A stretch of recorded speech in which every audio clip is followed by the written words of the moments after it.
will continue to ensure that Clovis remains a city on the move, moving in the right direction. Infrastructure and water. In 2009, we saw a lot of activity in our Public Works Department. Street projects completed in 2009 included the repaving of Brady and Norris Street, Comer Street, and the chip sealing of North Norris Street and the Pleasant Hill Highway to CR15. Delta and Beta Streets, the chip sealing of Waldhauser, Zulich, and Mendenhall. These were joint projects that we had with Curry County and the overlaying of Elm Street. There's still a lot of projects to do, and we know that. And one of the projects that I probably get the most calls on is 21st Street. And that one is, I've talked to our city engineer, Mr. Howald, and he's hoping that we can maybe get this going sometime in the summer. We just approved at one of our commission meetings the drainage project that will actually help that to get moving. So we are absolutely working in that direction. One of our major accomplishments in infrastructure, of course, in 2009, and I know everyone's heard about this, is the Hull Street Bridge. We actually got the funding for that. Construction of this project has begun, and it's scheduled for completion in the fall of 2010. I would commend the Commission for their diligent effort in pushing this project forward. I would also like to thank the Department of Transportation for their excellent efforts in helping us making this become a reality. But in the end, everything comes down to funding, and it was the governor who came through for the funding necessary to make this happen. Right now, it is being built as we speak, and hopefully that it is going to be ready to go in the fall, hopefully around October, September or October. And I appreciate all the hard work that's gone in on that. The city received community development block grant funding for improvements to Pearl Street from 7th to 14th. So if you've driven in that area, I think you've noticed that. This project is another example of the City Commission's continued dedication to revitalizing our downtown area. The redesign of the city's 20-year-old wastewater treatment plant, which has been an ongoing process for years, we plan to begin this project before the end of this year. These improvements will not only meet the plant upgrades for the plant, but will take care of our community's wastewater needs for the foreseeable future. The landfill expansion design and permit renewal is at 95% completion. The containment area cover and recycling building at the Clovis Regional Landfill are currently under construction. In 2009, the city's recycling program was implemented, and convenience centers were established at various locations in the city. And I think it's appropriate to talk about recycling because today is actually Earth Day. And so we're excited to see how well the community has responded to our recycling program and that we are committed to seek funding for this program in the near future. The City of Clovis has been working with FEMA, the Federal Emergency Management Agency, on flood map revisions for the floodplain. A letter of map revision has been sent to FEMA, and the restudy of this project is at 95%.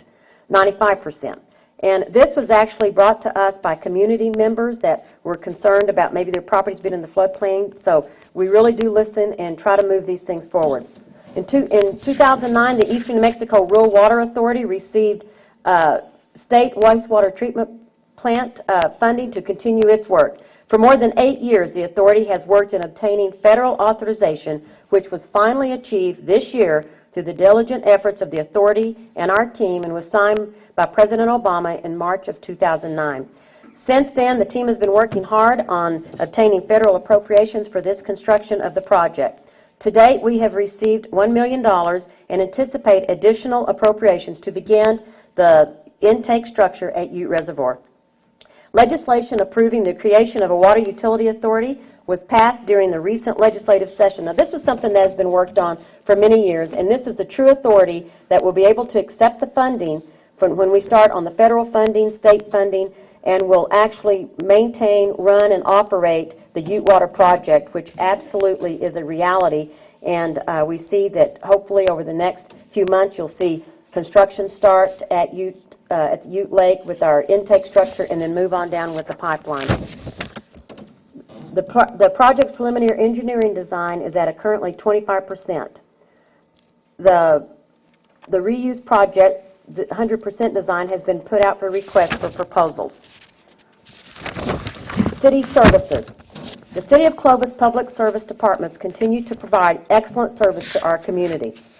In 2009, for the police department, saw many changes within the police department.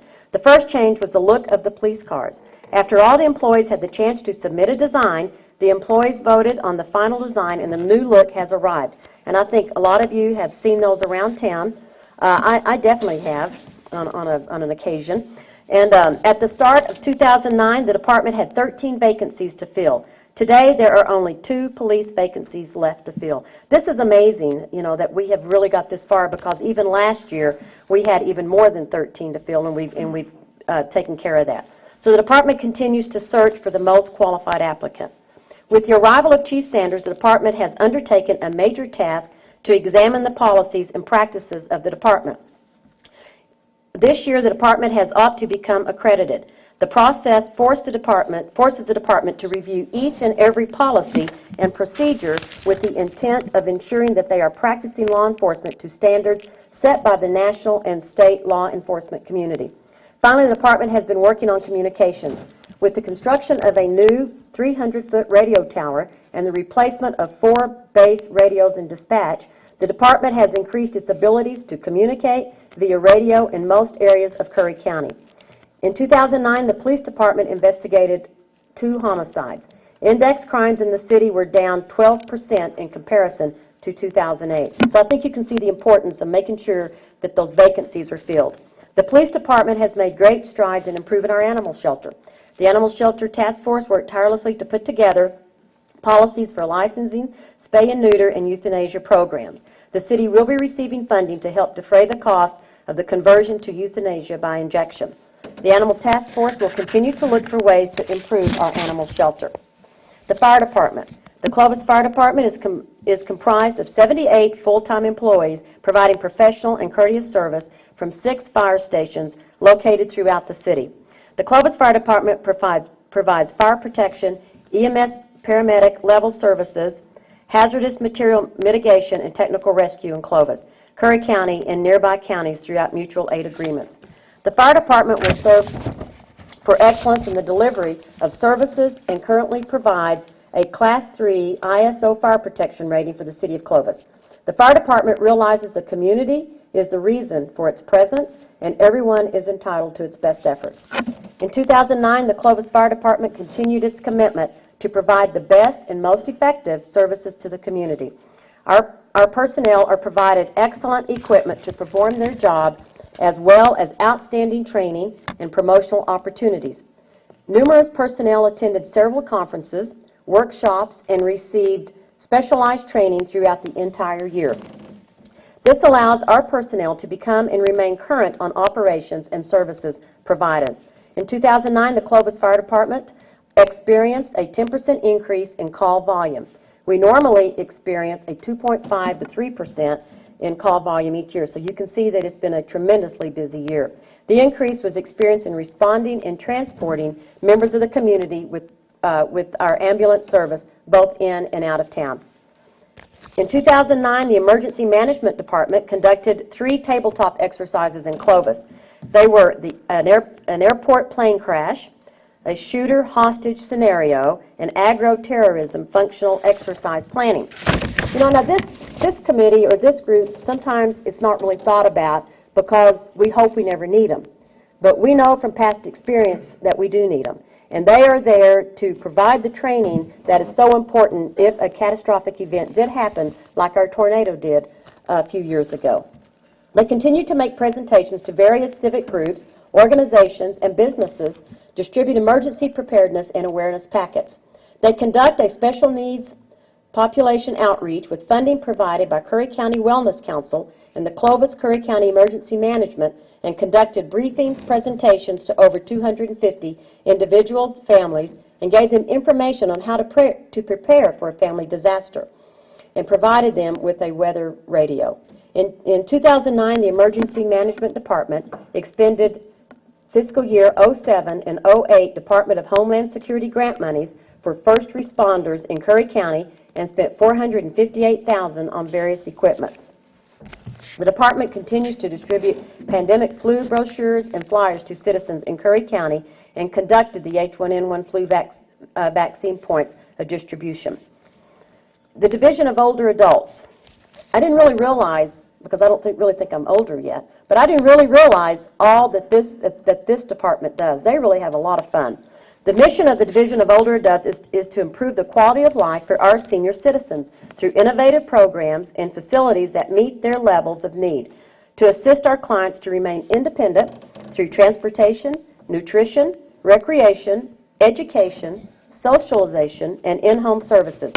The City of Clovis Older Adults Department is committed to its role as a catalyst for various advocacy, volunteerism, and information resources for our elder population. Older Adults has provided transportation for senior trips to Taos, Lincoln County, Palo Duro Canyon, and many local areas within our community. With the baby boom generations, which make up 2/3 of the 50-plus population, the Older Adults Department has adjusted their activities and programs to meet that area. Beginners line dance and advanced line dance, see, it sounds like fun, every week has been included to accommodate the boomers' lifestyle of staying more active in the community. The centers also have weekly and monthly dances that give the seniors an outlet on weekends, such as square dancing on Saturday, Friday night dances, singles dance, and Sunday evening dances. The Division of Older Adults will be incorporating computers with Internet access for the seniors to aid in contact with their children and family this coming year and provide basic computer skills for those wanting to learn. The Older Adults Division has received 2 grants to help with repairs for both centers, which is very much needed. Membership of the centers is up from the previous year at both Baxter Curran and Friendship Senior Centers. The Older Adults Division will continue to support and assist our growing senior population by adapting and refining activities and services to our community. CATS, Clovis Area Transit System. In 2009, the CATS Department received $388,000 in American Recovery and Reinvestment Act. They installed security cameras and alarm systems at their facility. The department also received a 23-passenger bus. The city continues to look at going to a fixed route system. I think this has been looked at over the last 2 to 3, 4 years, and we're still looking at that. And we'll probably move in that direction over the next several months. I would like to thank CATS Director Mary Lou Kemp and staff for their helping with Christmas at the Zoo in 2009, where they drove residents around the city to see the holiday lights. That was really a fun treat, having Christmas at the Zoo. And they were able to, the kids went with all the lighting, and then CATS was there to take people around, and I think it was all the buses were full the whole time that they did that. The Clovis Carver Library established a program which offers 2,000 e-books and 3,500 audio books to their patrons. The books can be downloaded to their computer, iPod, or MP3 players in several different languages. A patron needs a library card and a code word to take advantage of this program. Another program the library established was the delivery of books to the homebound, and they currently have 12 patrons using this service. Last month, they delivered 76 large-type books. These people mostly live in the residence center or retirement ranch. However, the library staff do deliver at a few homes. The homebound are very appreciative of this service, as they have a love for reading. The City of Clovis would like to thank the Sisler Foundation for their kind donation of a digital visitor information marquee sign that was donated to the library.